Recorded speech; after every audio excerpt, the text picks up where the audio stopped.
Things just took a major turn for the Toronto Maple Leafs. So we have multiple updates to go over today ahead of tomorrow's Game 7. And one update is surrounding Matthew Knies. I'll write down exactly what that is, as well as discuss some other interesting updates and some comments from the players ahead of what's surely going to be and is the biggest game in recent memory for this team, but also an extremely high pressure situation. We're going to break all that down in this episode. Before you into it, if you're a part of the percentage who aren't subscribed to the channel, this is the place to be for daily Leafs content. Your guys' support has been unbelievable. If you want to help us towards our goal of 20,000 subscribers, make sure to hit that subscribe button. And thank you guys again for your continued support over here. Darius, a lot to go over today. The Leafs play tomorrow. It's no secret there. But this game is, yesterday was probably the biggest game in all of the core four's careers. They stepped up. Can they step up again? That is the big question mark.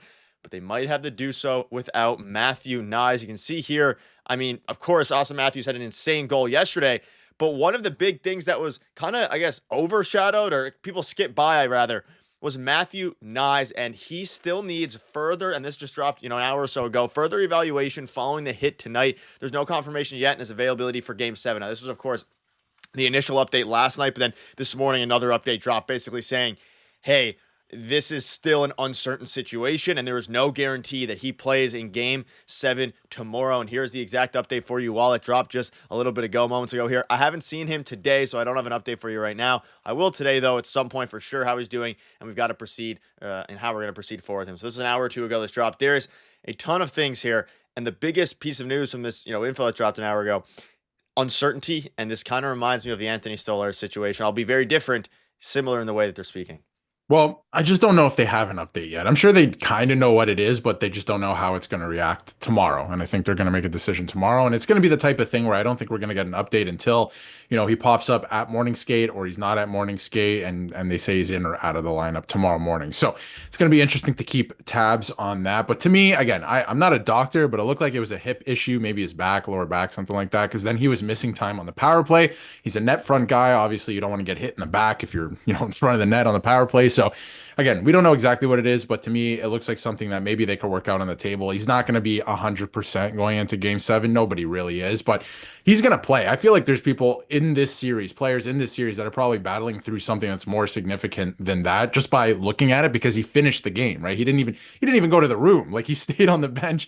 Obviously, I think it's something like with a muscle, maybe a muscle strain or something like that. He's probably going to play through it. I feel like a lot of guys are playing through a lot of things. So that's just what I think. Again, we don't know. We'll see what happens tomorrow. Maybe it is something more significant, but to me, he didn't even go to the room. He finished the game. He came back out for the third, took some shifts, and yes, he wasn't playing regular shifts and on the top line. McMahon was taking reps there, but he finished the game, right? If it was that bad, maybe he wouldn't have played. But again, these things could get worse. The adrenaline wears off, and then we'll see how he progresses tomorrow. But if I was to make a prediction, I think he's going to play through whatever it is. Yeah, he'll probably play. I'm a bit more pessimistic than you are. He didn't look good at all since the injury. He was like laboring. They kept showing zoomed in clips where he was holding his whatever it is, hip, quad. We don't know the exact extent. We do know that it happened off of a reverse hit, not dirty by the Panthers, not dirty at all, which is unfortunate.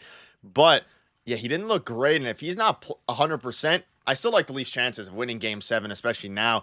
But we saw Bobby McMahon take some reps on that top line, and that's going to be a big thing here. You can see this article that dropped by Evan Dofler. He's a very important piece, and Dofler goes on to say the Leafs are awaiting an update from Matthew Knies after suffering an apparent injury in Game 6 against the Panthers there. So, again, the injury happened, whether it's his, it could be his wrist, his hip, there's a bunch of different, the whole lower body, lower half of the body seemed to have gotten impacted by the reverse hit. But I'm a bit more pessimistic than you are. Will he play? Probably. I don't think there's a world where, unless it's a severe injury, that he misses the game. But I think there is a good chance that, if he does play, he is nowhere near 100%. And looking at his shifts, and I was paying very close attention, he was laboring and he wasn't the ferocious skater, although he did look a little bit better in the third there, at least at the start of the injury that we saw. And that's going to be a big thing. Let's also not forget here, this is the Florida Panthers. If they realize there's somebody who's injured, they're going to go at him every single time, like they've been doing Chris Tanev most of this series, but he can take it. And I'm not saying Matthew Knies can't, but if he's laboring out there and he feels 50% or 40%, not entirely sure that the Leafs are going to, they'll put him in the game, but they might be better off running somebody else if he's at 30 or 40%. Well, a lot of people will say that too. Like maybe put Alex Steves in there. I keep seeing Alex Steves names out there, and there's a couple other players waiting in the wings. But to me, if he's even like 80%, like if he can still skate and he can still go to the net, right? Like if it's gonna completely change the way that he plays and he just can't get around the ice like like we know that he can, maybe you consider taking him out. But to me, I think you leave him in the lineup. Even if he's playing like he did in the third period last night, I think you leave him in the lineup because a lot of guys are playing through a lot of things. Even on the Florida side of things. I mean, Matthew Tkachuk. I feel like I'm going to say it now and then it's going to bite us in the butt tomorrow. But, he hasn't been a factor in this series. And I think it's because he's dealing with an injury, right? But he's in the lineup still and he still offers something. So I think that's the case with Matthew Knies right now. We'll see what happens. Again, he didn't come off, right? And they let him play through whatever it was. So clearly, I think it was just a stinger, something that just wasn't going away. So I think he'll be fine for tomorrow. Is he, all these guys have bumps and bruises and stuff like that. I'm sure he's going to be uncomfortable, but I just feel like he's going to play. To me, it didn't look like it was anything too significant. He didn't leave the game. He played through it and he was taking shifts still. So did he look great? Not really, but we'll see what happens tomorrow with a day's rest. Yeah, let us know below your thoughts are on that. We'll patiently wait. I'm sure we'll get something early tomorrow, and we'll have you covered for that. But let's move on here a little bit. We have some comments and some other things ahead of the game. And you can see here, no, the Leafs didn't win the series yesterday, but the reaction downtown would tell you otherwise. Absolutely crazy. It's going to be electric Sunday night. And of course, I mean, if you look at videos online outside of Maple Leaf Square, some people were chanting, "We want the Canes." Maybe pipe down on those a little bit. Let's win this series first. Though I do think their chances against the Canes are a lot better than the "We want Florida" chance back when they wanted Florida. However, Union Station everywhere. It was absolutely crazy yesterday, and I am very nervous for Sunday. But I have a lot of faith in this team. And Bobby McMahon had a sneaky good game in yesterday's game. He played really, really well, and he had a lot of minutes on that first line there. It's going to be interesting. And Craig Berube on whether there's a momentum shift in the series, shift in momentum. Sorry, you got to reset, win or lose. We just need to understand what we need to do in Game 7 at home. And if you're seeing circulating around Twitter, on the Leafs Twitter, they uploaded a clip from Craig Berube speaking in the locker room after the game, and he had everybody fired up, and he showed a little bit of emotion there that had fans pretty excited. I think if there was any coach to help propel this team for the first time and however many it is, the first time in the Core 4 era to the third round, the conference finals, it would be Craig Berube. He did it before in the Stanley Cup with the Blues. If you use that as an example, did they win in the same fashion that the Blues won? Obviously, the Leafs Game 6? No, they won 2-0 here, the Leafs. But I am fully bought in here, and even having guys like Steven Lorentz contribute, only played 10 minutes, 6 hits, I am fully locked in here for tomorrow, and I have a lot of faith, and I'm fully also ready for my heart to be just snatched out. And it would be Leafs fashion, like I mentioned all along, for them to go to Game 7, maybe in overtime or something, and just get it completely snatched. But I have faith that they're going to have the Panthers in their heels. They need to score first, the Leafs, that is.